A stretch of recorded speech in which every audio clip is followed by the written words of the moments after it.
Mwananzi umekuja umeliokota, umelisafisha, umelichanachana, umelibanika, limeiva. Kula sasa. Sasa ili ulile, ili unatakiwa upate kachumbari, upate nini. Sasa wewe katusitaki, unataka utafune tu ile nyama hapo halijaiva vizuri. Kwa hiyo haya yote tunajua umetufanyia mengi makubwa, lakini Simba inahitaji kuendelea ili tuendane sasa na slogan yetu. Simba iweze kushindana na vilabu vitano barani Afrika. Sasa baada ya kushindana, timu ishaingia kwenye tano bora, lakini tayari wewe unaitoa. Simba inatoka sasa hivi kwenye tano bora. Inasikitisha. Simba ilikuwa inaendelea mbele, Simba sasa hivi inarudi nyuma. Simba inatoka tano bora sasa hivi, haya hatufuzu sasa hivi. Kuna mambo wanakuja huko nyuma. Yanga kwa mfano kesho ameshinda au kesho kutwa na Farabat. Ameingia robo finali, kaenda nusu finali. Wewe utakuwepo bado namba 5. Utakuwepo bado namba 5. Tafsiri yako unafanya nini? Alikuwepo TP Mazembe nafasi ya pili, sasa hivi yuko wapi? Alikuwepo Wydad kwenye tatu bora, yuko wapi Wydad sasa hivi?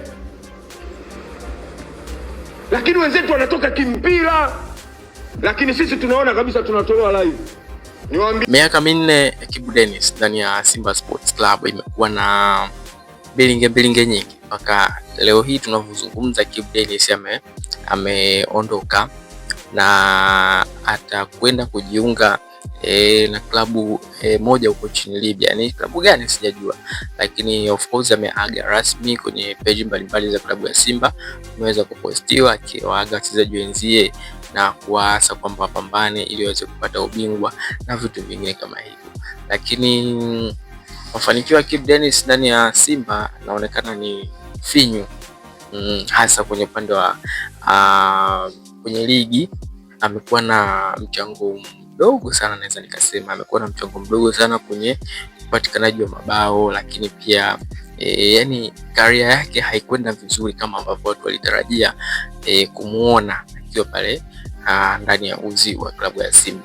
Hiyo inachagizwa na migogoro na kipindi ambacho Simba wanapitia sasa hivi, miaka minne bila kombe, misimu minne bila kombe, na mimi nawe tutakuwa mashahidi kwamba Simba toka Kibu Denis ameingia Simba hawajawahi kuchukua kombe la ligi hata siku moja. Yani hawajawahi kuchukua kombe la ligi hata siku moja, lakini pia hawajawahi toka Ahmed Ally ameingia, toka Murtaza Mangungu ameingia, hakukuwa na huo utulivu wa kuweza kupata mafanikio yale.